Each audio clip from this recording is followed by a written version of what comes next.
crucial elements profoundly depend on science and technology. We've also arranged things so that almost no one understands science or technology. We might get away with it for a while, but sooner or later, this combustible mixture of ignorance and power is going to blow up in our faces.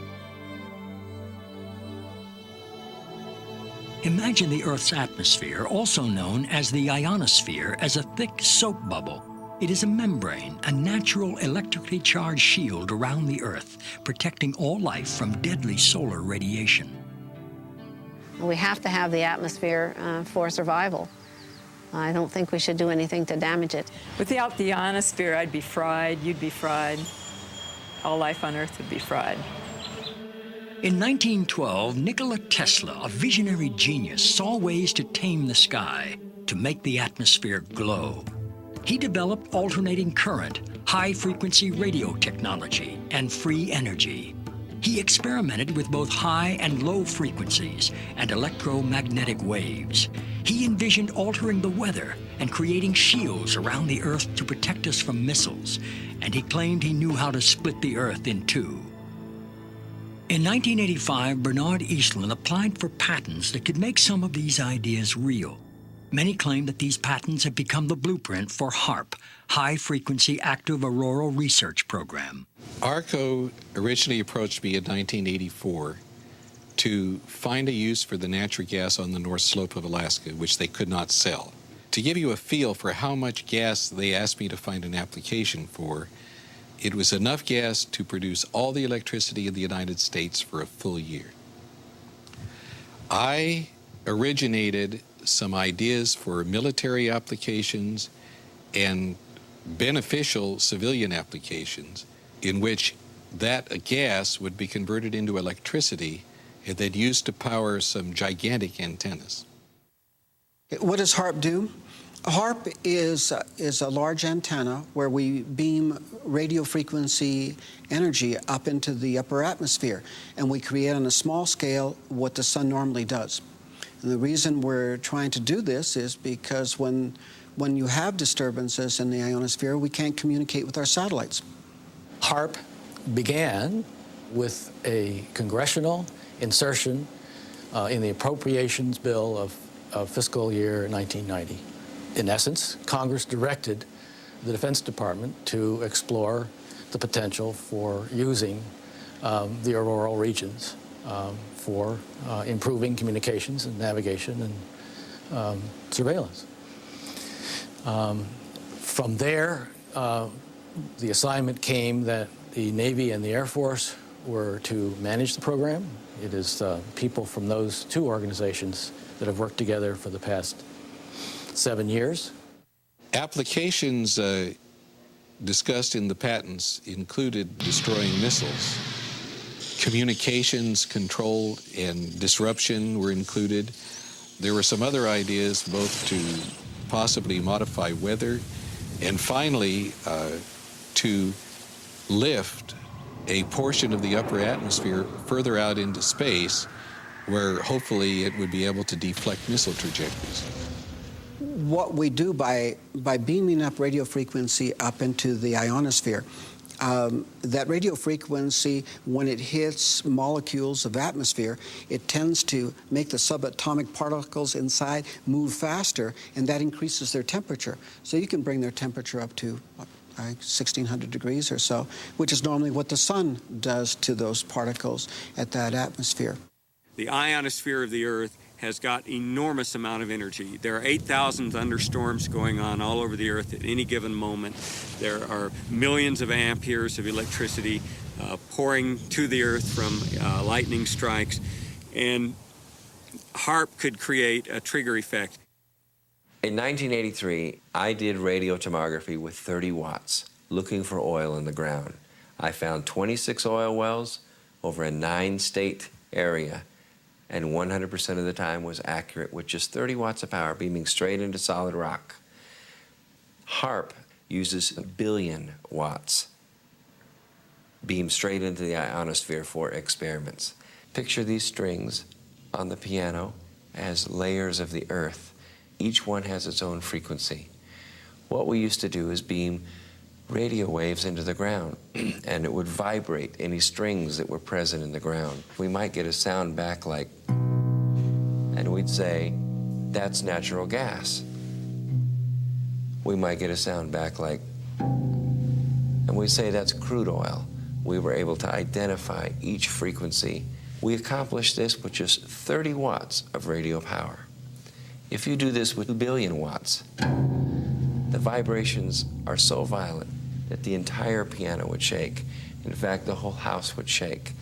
In fact, the vibrations could be so severe underground that could even cause an earthquake. While we feel that Haarp is a unique facility, it's not the only one like it in the world. Haarp has some capabilities that we feel are better than some of the others. You can change the frequencies. You can shift the beam so that you can move it from one part of the ionosphere to another, and it has quite a bit more power than some of the other facilities throughout the world that are doing the same kinds of research. I chose what's called a phased array antenna for the patents because it can be aimed. Picture holding your microwave oven in your hands with the door open. Then you can move it around and send those microwaves different directions. And for these applications where I wanted precise control of where the power was, I felt that was the best type of antenna to use. And that is the kind that Haarp has built. What we can do with an antenna is change the portion of the sky into which we insert the energy. Haarp can create some of the effects that the sun creates that are similar to the aurora borealis. Haarp can paint designs in the sky, if you will. You know, it can take the beam and move it in any pattern that the scientist who's doing an experiment might want to do. What I'm holding in my hands is an electrodeless lamp. In it, I have a low atmosphere gas, somewhat similar to the atmosphere above the Earth. I'm now going to put this in the microwave oven, which will irradiate it with about 1 watt per square centimeter. You know, you put 1 watt out and you've got the fields necessary to break down the air, or whatever happens. And you see all of the motion of the plasma. That's typical of what will happen at high altitude, where the ionosphere gets irradiated with these big beams. That was 1 watt per centimeter. Haarp focuses 3.6 million watts and squeezes it into a billion-watt or gigawatt beam. We're squeezing the megawatts into a narrow beam. Then in a very tiny area, you can create what's it called, an effective gigawatt. Is Haarp safe? Yes, Haarp is safe. The Earth is a web of interconnections. How do we know what we're doing when we blast the upper atmosphere with a huge amount of energy? It takes a tiny, tiny amount of energy to release a huge amount of energy. It's the same as a bullet, for example. If you have the primer on the back of a bullet, and that primer releases a tiny amount of energy, but it triggers the larger power in the bullet itself. And Haarp is playing with the energy system of the Earth. In the Haarp program, we have, I believe right now, 18 different colleges and universities that are working the program with us. University scientists are interested because they're studying science, and this is a major effect on the Earth, and so they want to know more about what it is and what it does. Haarp has no effect on the Earth. Haarp began in the 1980s, and we were just beginning to learn about chaos theory, how a tiny stimulus can change the dynamics of a living system like the human body or the whole living Earth. I don't think the people who developed Haarp were even aware of that science or its impact in the life sciences. Today, our knowledge is much bigger about how tiny effects can drastically shift the health or well-being of a living thing. It is possible with a big beam to take a part of that upper atmosphere and push it out further. What they're not paying any attention to is what's happening to the ionosphere while it's being held 80 miles out into space by this high-energy beam. It's heating up. And all of the molecules in that ionosphere region are absorbing energy out of that radio beam. And if they pick the right frequency to push that plume out into space, that energy may discharge back out of the ionosphere, back down the radio beam, and strike the Earth. And it would be about 100 times the energy released out of a thunderbolt. And that's how much energy would be released. In certain applications, the military acknowledges that it can literally lift the ionosphere. And what they say is, it's not a problem, it's a short period of time. Yet, when you lift the ionosphere up, the lower atmosphere rushes in and fills that void, which changes localized weather patterns. Haarp papers say that they intend to lift up a part of the ionosphere, which creates a hole, and they say that it heals over quickly. But what happens if you create enough holes that it just can't quite take care of it fast enough?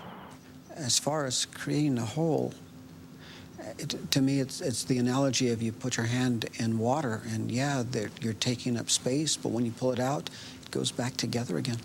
Same way the ionosphere would work. If the hole means that the neutral density has been somewhat modified, then if you want to call that a hole, maybe that's fine. The hole would be at least 30 miles long, half a mile deep, 50 to 60 miles above the Earth. I imagine there are hundreds of satellites that have interactions with the ionosphere. They're all doing their own local modification of the ionosphere. They're all creating their own holes.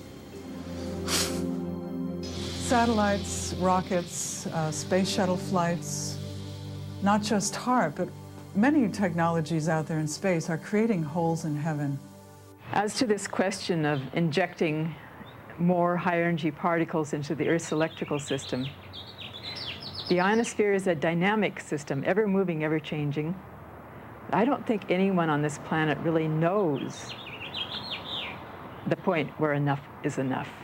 This was the planning document that really brought Haarp into being, and the absolute requirements ran from 1 gigawatt, which is 1 billion watts, all the way up to 10 billion watts of effective radiated power with a desired level of 100 billion watts. At its biggest size suggested, if you beamed it for an hour and a half, that would equal the energy in a hydrogen bomb. It's just a person's concept of what might possibly be done. Doesn't necessarily mean the government endorsed it or not. What's the power when it pulses? And I can't find that in any of the documents that I've looked at. If you have a very small battery, you can put it in a small pen light and turn it on and have for some time a little bit of light. You can take the exactly same battery and put it in your camera, and when you flash that camera, the light will blind you. The nature of radar and these electromagnetic supplies is they can usually be pulsed. So one very good question for people to ask is, what is the peak power of that antenna when it pulses at its full capability? Pulsing it doesn't matter. To make it bigger, all they'd have to do is add additional elements. In fact, the request for proposal specified a design that could be added onto. The first module is what's called a developmental prototype, and that's 48 antennas in a 6x8 array. What you're looking at is the Haarp site in Alaska, or at least about 1/5 of the Haarp site. When this is completed, you'll see about 180 of these poles. Together, those 180 poles make up one single antenna, designed along with these cross members and a wire mesh here to send all the information, all the radio frequency energy that is generated by these trailers up into the ionosphere. As they acknowledge in their papers when they say, we don't know what'll happen when we push it to the next level of effects. The military record explains it as phase 1 of a multi-phase project. It's going to get bigger, it's going to continue, and that's again why we're concerned. There's always a limit to everything, although we don't know exactly where that limit is. We are surrounded and bombarded by millions of megawatts of natural energy because the sun blows a solar wind which crashes towards the Earth. Since the Earth is a giant magnet, the magnetic field called the magnetosphere protects us. Haarp's original patents were designed to distort or alter the magnetosphere. It's interesting to compare humans and the Earth. The Earth has a magnetic field. Humans actually generate a magnetic field too, especially in our hearts and brains. Every cell in our body has a powerful magnetic substance called magnetite, which responds sensitively to magnetic fields in our environment. If Haarp is altering the magnetosphere, which is the magnetic field of the Earth and all around it, surely this will have an effect on our health and on our physiology. Haarp's combined antennae generate a focused billion-watt high-frequency radio beam, which penetrates the lower ionosphere and interacts with the currents of the auroral electrojet. During this modification, this pulsing beam stimulates the ionosphere, creating ELF waves which can move great distances through the lower atmosphere and penetrate into the Earth to find missile silos, underground tunnels, and communicate with hidden submarines. There's a current flowing through here called the auroral electrojet. You deposit energy in there, you're changing the medium, okay, and you're changing the current, and you're generating ELF and VLF waves. In simple terms, the electrojet is a river of electricity high above us. And a paper that I've read recently adds to the indications that they intend to cause it to dip down closer to the Earth so it can be tapped for a huge electrical power generating station, which is insanity because they don't know what they're dealing with. They're dealing with the planet's electrical system. The electrojet affects global weather. Sometimes during a magnetic storm, for instance, it touches the Earth. It can knock out telephone cables and power grids. What Haarp is capable of doing is to modify the electrojet. By modifying the electrojet, that current in the ionosphere, it has a capability of generating low-frequency waves. What essentially the system does, it's different, is instead of the radio frequency energy dissipating as it goes up from the antenna array, it's actually focused. And the larger the antenna array, the higher they can focus the energy. And once they get the energy up into the ionosphere, depending on what they want to do, they can create a secondary frequency causing the ionosphere to vibrate, sending that signal back down to the Earth. And what that essentially does is allow them the ability to communicate at very high data rates with submarines, also allows for the possibility of Earth-penetrating tomography, or in the vernacular would be like X-raying the Earth or looking into the Earth several kilometers deep. I heard one of the scientists point out they can make these ELF waves penetrate the Earth and get an image when that comes back. When I did this in '85, that kind of capability did not exist. We, in fact, are doing experiments, or plan to do experiments, to see if we can detect tunnels underground. There is a way of being able to use this type of technology to be able to look for minerals that can be just below the surface of the Earth. Oil, gas, different types of ore. Haarp can be used to explore oils or gold mine and the like. Basically because the signal, low-frequency signal, can penetrate deeper into the Earth or the water or the ocean than the high-frequency signal. But this same kind of signals in the same frequency range, can affect human mood. The human brain operates on very low frequencies. For example, when we're thinking, actively, we're generating about 13, 14 cycles per second. When we're meditating, we're generating 8 cycles per second. And when we're asleep, the brain waves are running at about 4 cycles per second. And Haarp is capable of generating all of these frequencies. These kinds of signals can control the human brain. And if you can control these frequencies and multiples of these frequencies and various combinations, you can control all kinds of emotions. You can generate happiness, you could generate sadness, you can generate any mood you want. We are immersed in ELF waves. And those, as far as I know, maybe they are affecting us, but but these waves are minuscule compared to those. You know, the issue of ELF, extremely low frequencies affecting mental states of individuals, is not new. It goes back to Yale University and the work of Jose Delgado, which is well recognized in the literature. He started first using implants in the brain. He then used radio frequency within plants, and eventually he found that energy at 1/50th of what the Earth naturally produces could, in fact, in certain frequency ranges, trigger huge mood swings. I know the physical effect, but not the biological effect. It's a different area. I was considered a child prodigy in electronics. My entire life has been devoted to the study of the effects of electromagnetic energies on the human mind. When I was 13 years old, I invented a device that transmits sound to the human brain using electromagnetic waves. So this is my field. I've been studying this field for over 40 years. And Haarp scares me because I know what it can do. I know that Haarp can be used to control the human mind. I'm not sure that the people involved with Haarp are aware that humans are made up of energy, that the energy fields of Earth and humans are closely aligned. I don't even understand what you mean by energy. Humans are made up of energy. What does that mean? Humans are like balls of energy. We're made up of electricity and magnetic energy, just like the Earth. Are humans made up of energy? Well, what do they say? We're 90% water, but the rest of it is an electrochemical, and that's a form of energy, yes. All living things are exquisitely sensitive to some of the lowest levels of energy. We just couldn't imagine this. And it's been the subject of hot debate. How can life be so sensitive to the tiniest amounts of energy?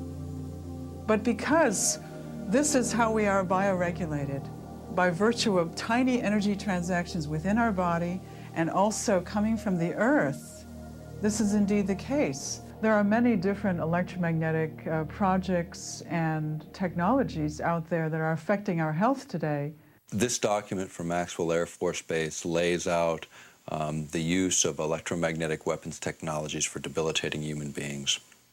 Using electromagnetic warfare against human beings, you can cause disease, you can cause hysteria, or you can cause passivity for population control. Extremely low frequencies affect us because they are the same frequencies that our brains output. And when they're in the environment around us, our brains try to entrain to them. So our brains try to mimic those signals. And if those signals are not good ones for our behavior, then we can fall apart. We can behave differently. We could get sick. We could feel very stressed and not know why. Once in a while, when you have a power outage, most people can identify the fact that they have a release of tension.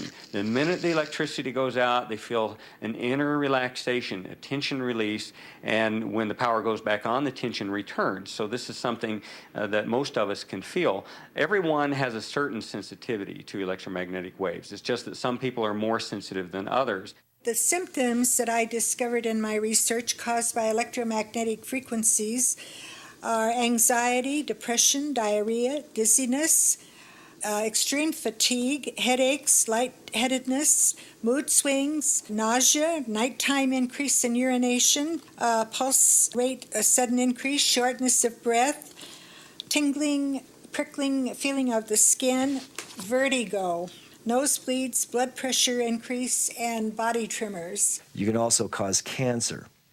You can disrupt the genetic structure of our cells. You can cause long-term damage in terms of mutagenic damage over generations, or you can cause very short-term damage, and you can actually cause somebody to just have their cells fall apart and hemorrhage to death. I found from people who were writing me and calling me from all over the country that they were suffering from either one or all of these same symptoms, and every single one of them lived close by to a transmitter. You know this from Haarp to Gwyn to these towers that are all over the United States now.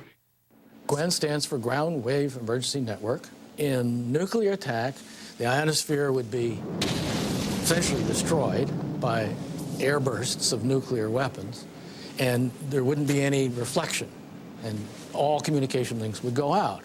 Was thought of as an emergency backup communication link in case of nuclear attack. The weapons technologies are changing so dramatically at this particular time. It'd be like equating introduction of gunpowder to the West or the beginning of the atomic age earlier this century. And that's what's happening with electromagnetic weapons technologies today. The Air Force Phillips Laboratory is the Air Force's primary laboratory for doing space research, and that involves things like Haarp, studying the ionosphere.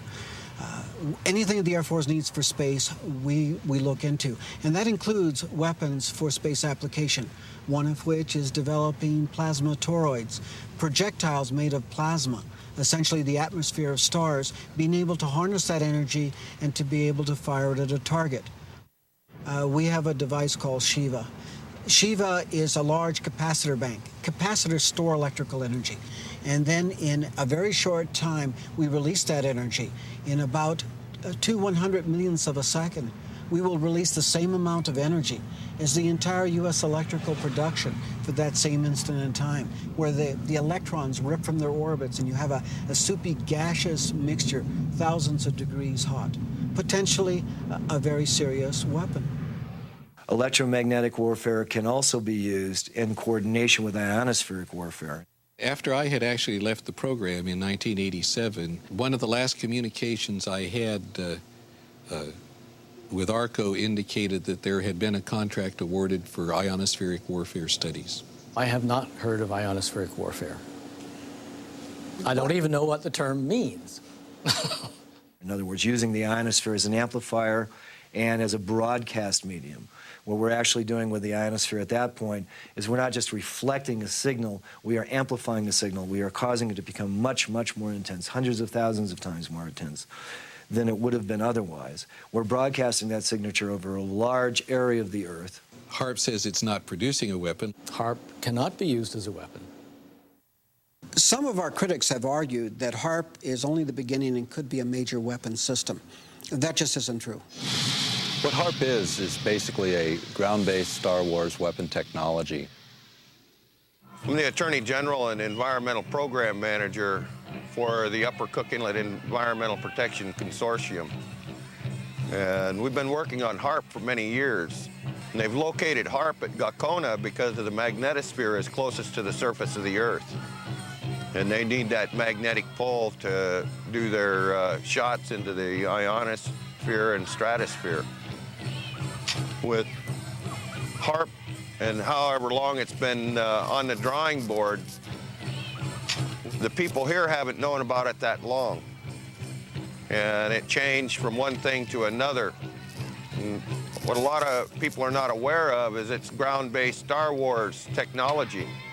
And the United States Congress has said that they quit funding Star Wars. So they call it everything else but Star Wars to get it funded. I just don't know whether it's an outgrowth of Star Wars.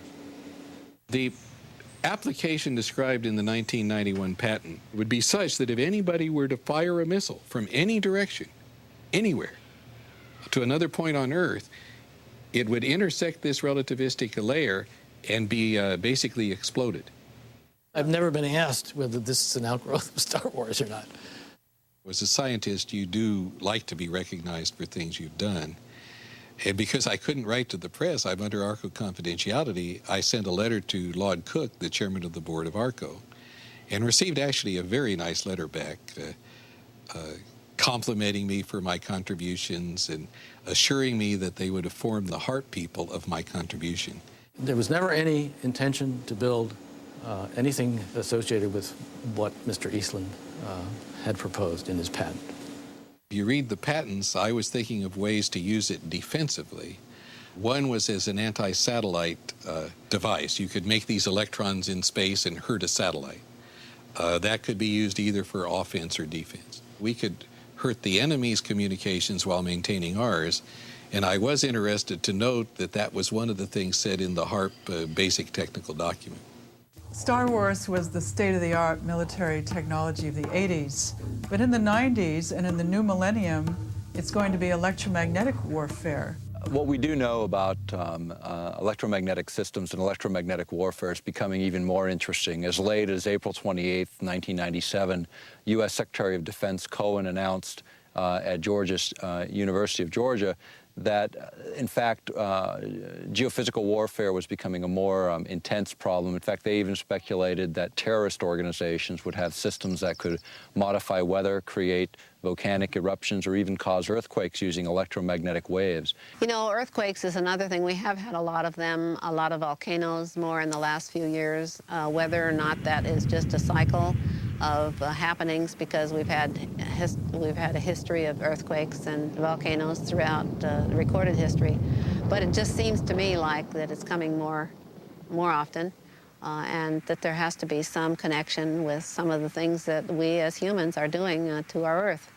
The issue of earthquakes has been, looked at by other specialists, even going back to the work of J.F. Gordon MacDonald when he was at UCLA in the late 60s. He was also a science advisor to Lyndon Johnson. He's a specialist in geophysical warfare. He asserted then if you could ever get enough energy in at just the right frequency and just the right waveform, you could in fact trigger these kinds of events. And I think that's exactly what the Secretary of Defense, Cohen, was saying just a few days ago, was it's this idea that now terrorists may possess this kind of technology.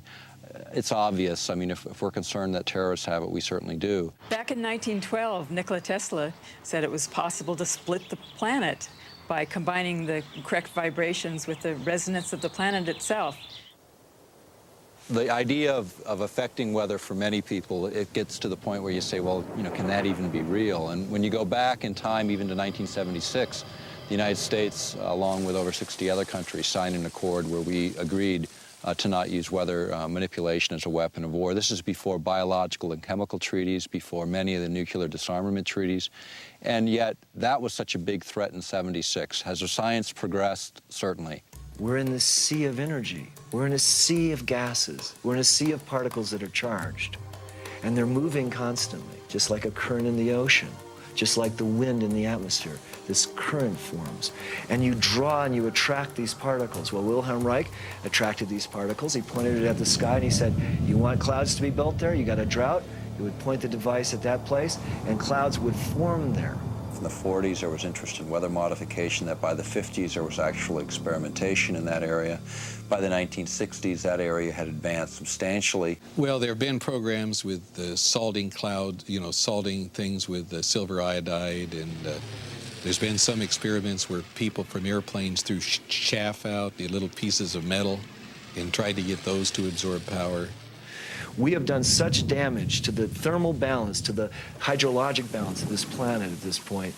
We are seeing more and more disasters. You have to watch the news. You have to notice these things. You can't just take Prozac and forget about it, and the next day you see the whole Ohio River Valley was just flooded. Billions of dollars of damage. Thousands and thousands, tens of thousands of people left without homes. And they actually say that they can make weather. Well, tell me, have you noticed any good weather here lately? The thing that people don't take into account is we are changing the entire density of our atmosphere, the viscosity of the atmosphere's ability to flow and be fluid, to be freely flowing. We're changing that. Today we have a number of technologies, not just Haarp, but satellites and other ionosphere heaters placed in strategic locations all over the world that can create the disruptions in lightning. Here's a paper that was recently unearthed that talks about creating what's called a highly ionized column up through the atmosphere.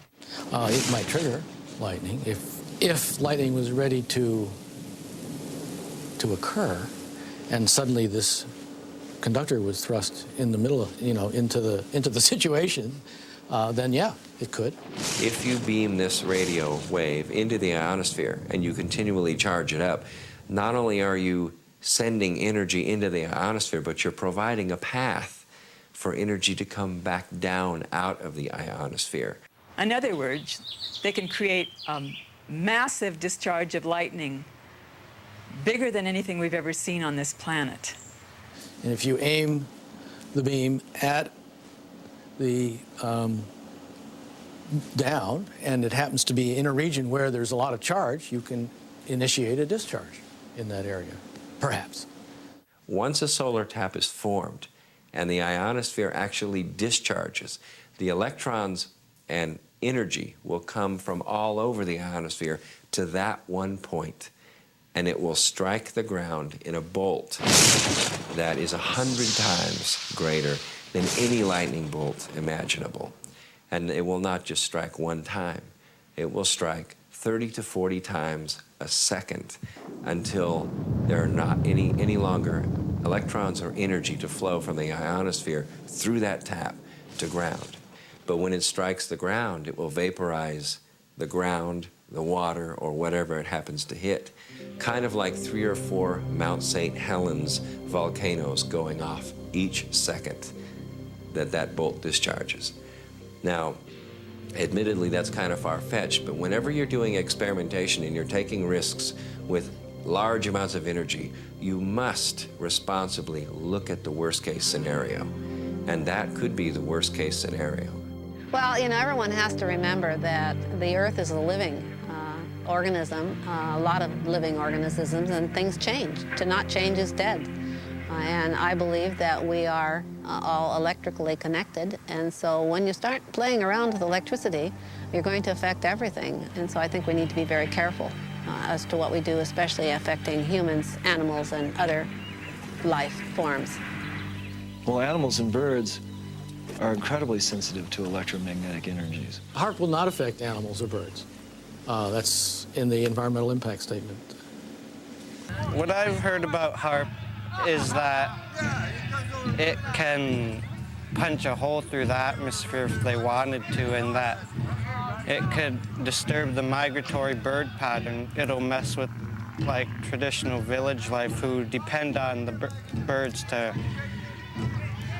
for their food and everything. They shouldn't even build the machine if they don't know what it can do, because what if they just totally destroy the Earth with this HAARP machine? What are they going to think then? I think the biggest thing that scares me is that they don't know what they're doing. They're just trying it out. We don't know the results, and that's why we experiment. When people say they've never done this before, there's a lot of experiments that haven't been done. That doesn't mean we should get up and do them. I mean, none of us have put a gun to our head just to see what would happen either. Every scientific experiment involves surprises of that sort, and some of them very much alter what the purposes had been at the outset. I don't think it needs examples because it's such a commonplace phenomenon. That ghostly shading on the bridge walk is the only remaining evidence of what was once a man. The bomb blast consumed his body entirely, but cast his imprint on the stones where he stood to meet his fate. The bomb will not start a chain reaction in the water, converting it all to gas and letting all the ships on all the oceans drop down to the bottom. It will not blow out the bottom of the sea and let all the water run down the hole. It will not destroy gravity. I am not an atomic playboy. Will you tell them that the United States government now wants to turn this great destructive force into something good for mankind, and that this experiments here at Bikini are the first step in that direction? We attended at Bikini the Mike shot, which was the first fusion bomb. And the manufacturers of the bomb thought it would be about 7 megatons equivalent of explosive power. It turned out to be 15.4 megatons of explosive power.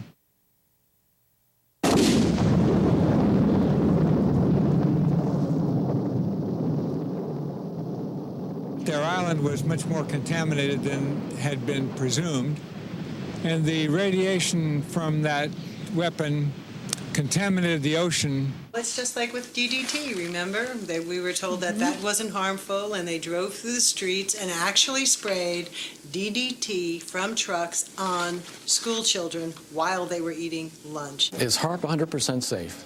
I don't think I would categorize any radio transmitting system as 100% safe. We have made it as safe as we can. We have followed all the standards. that are applicable. There are no standards because we have no intimate knowledge of how Earth and life work together. Many times we've experimented on various different things and then it didn't turn out the way we expected it to. It can get as big as what's been determined to be safe in the environmental impact statement. It can't go any bigger than that. The environmental impact statement was funded by the Air Force and the Navy, the people that are running the program. When you look at the Earth itself, you think about the Earth and how it releases energy naturally. You can look at earthquakes, and what we know about them over 30 years is they're increasing in depth, frequency, and magnitude. You can look at weather patterns, and what everyone knows, at least in this country and most of the world now, is weather patterns are going through dramatic shifts that are blamed on any number of factors. And you can also look at tidal heights in the North Sea, which have been steadily rising over a 30-year period as it's been charted. All of that indicates releases of energy, and then in the midst of this natural releases of energy, we're going to inject billions of watts of power into the magnetic lines of force. What this will do, they don't really know, because they've never been at these power thresholds before. Safety is the main consideration here. Aircraft safety, radio frequency safety. The environmental impact statement is the governing document, and anybody that has an environmental concern that we have not addressed in this should come to us and let us know about it. There's no independent scientific committee looking at this outside of the military. There's no physiologists or bioscientists involved in this project from the military looking at those bioeffects. We think it's a narrowly focused program in the sense that the bulk of it is military-driven. That's what's driving the budgets, and that's what's driving the program. The military research is one line of work, and I would say the medical research is another line of work, and for most part, these two groups are not talking to one another. There are a number of scientists like myself who are concerned about this, who are in fear of what HAARP could do to the planet. Not only mind control, but weather changes, possible earth changes, earthquakes, things like that. And we all need to band together. We need to contact each other over the internet. We need to lead a discussion on this, and scientists need to contact their government representatives and tell them what they feel about this. Our critics have talked about HAARP and some of the problems they perceive. If anyone, any group, individuals, whatever, were concerned, they're welcome to tour the site. They're welcome to put together an independent team of their experts to come onto the site and to review what it is we're doing. We have absolutely nothing to hide. We need to bring in people from all walks of life to study the possible consequences of this technology. We don't know the effects. I don't think we should move blindly forward and just do these experiments. We were recently invited to Brussels to speak to a group of parliamentarians in an organization called Global International. And we were able to present HAARP as an issue to over 60 parliamentarians from 40 countries. And what was important is it really was the first time many of these folks had heard much about this project. But I can tell you that the international interest has been growing. The scientific community is starting to wake up to the issue. And what we're seeing is more people willing to go forward and speak out. I'm concerned that the people who understand that all life is interconnected aren't the people that are making the decisions about these experiments on our ionosphere. What air I breathe, everybody else breathes. Water and air and the land, our life.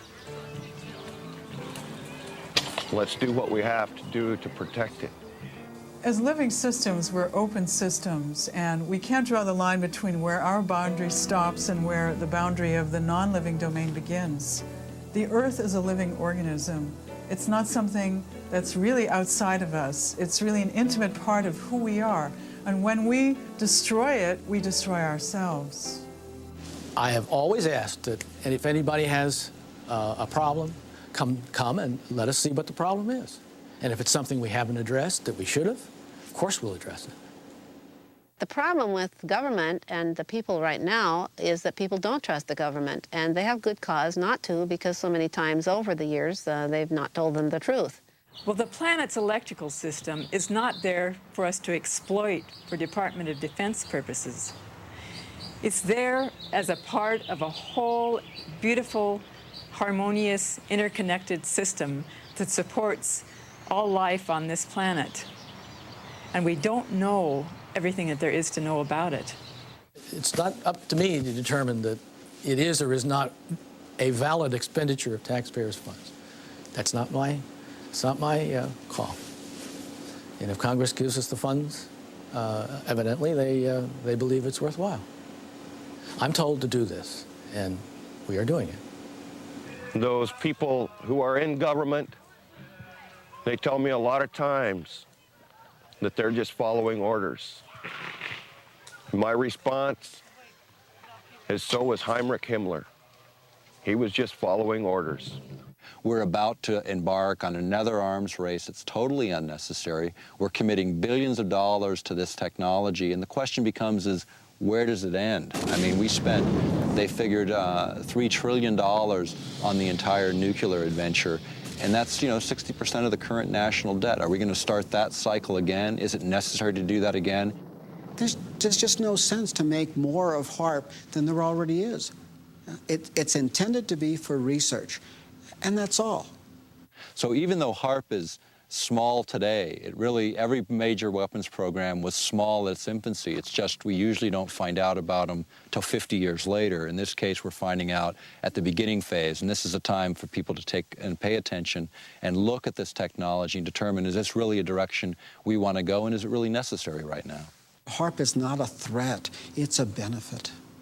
We also know that there are other very specific frequencies which are different from the war games frequencies, which can enhance healing, which can accelerate natural healing in our bodies, which can alleviate our mood disorders, which can help us get over depression, anxiety, and sleeplessness. The military has very different plans and asks different questions looking at the same system than the scientist who's interested in medical issues or healing the planet.